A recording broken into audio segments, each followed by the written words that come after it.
ആരോഗ്യ ശുചിത്വ മേഖലയ്ക്ക് പ്രാധാന്യം നൽകി അങ്കമാലി നഗരസഭ ബഡ്ജറ്റ്.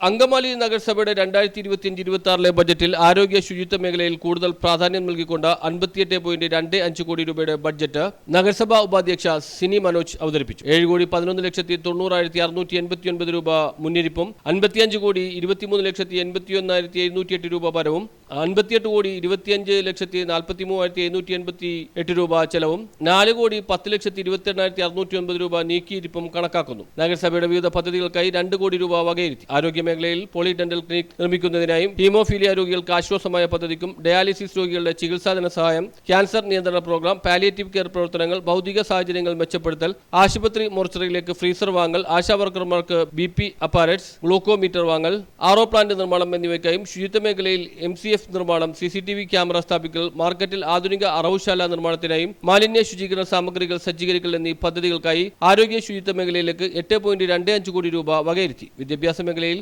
SSK വീതം, സ്മാർട്ട് ക്ലാസ് റൂം നിർമ്മാണം, ലൈബ്രറി പുസ്തകങ്ങൾ വാങ്ങൽ, ലൈബ്രറി നിർമ്മാണം, Nayathode MG higher secondary school auditorium പൂർത്തീകരണം, ടോയ്ലറ്റ് ബ്ലോക്ക് നിർമ്മാണം എന്നീ പദ്ധതികൾക്കായി 1.10 കോടി വകയിരുത്തി. നവീന പദ്ധതിയായ EC കിച്ചൺ എന്നീ നവീന പദ്ധതികൾക്കായി 52 ലക്ഷം രൂപ വകയിരുത്തി. സാമൂഹ്യക്ഷേമ പ്രവർത്തന മേഖലയിൽ വയോജനങ്ങൾക്കായി പകൽ വീട് നിർമ്മാണം, ഹാപ്പിനെസ് പാർക്ക് പൂർത്തീകരണം, ശാരീരിക മാനസിക വെല്ലുവിളി നേരിടുന്നവർക്ക് മുച്ചക്രവാഹനം, സ്കോളർഷിപ്പ്, വയോമിത്രം പദ്ധതി, ഷീലോഡ്, സ്ത്രീ വികസന കേന്ദ്രം സ്ഥലം വാങ്ങൽ, സ്ത്രീ വികസന കേന്ദ്ര നിർമ്മാണം, അംഗനവാടി കെട്ടിട നിർമ്മാണം, അനുപൂരക പോഷകാഹാരം പദ്ധതി, പട്ടികജാതി വിദ്യാർത്ഥികൾക്ക് സ്കോളർഷിപ്പ്, നൈപുണ്യ പരിശീലനം, ചെത്തിക്കോട് കോളനിയിൽ ഓപ്പൺ എയർ ഓഡിറ്റോറിയത്തിനായി സ്ഥലം വാങ്ങൽ എന്നീ പദ്ധതികൾക്കായി 2.52 കോടി വകയിരുത്തി. നഗരസഭാ ചെയർമാൻ അഡ്വക്കേറ്റ് ഷിയോപ്പോൾ അധ്യക്ഷത വഹിച്ചു.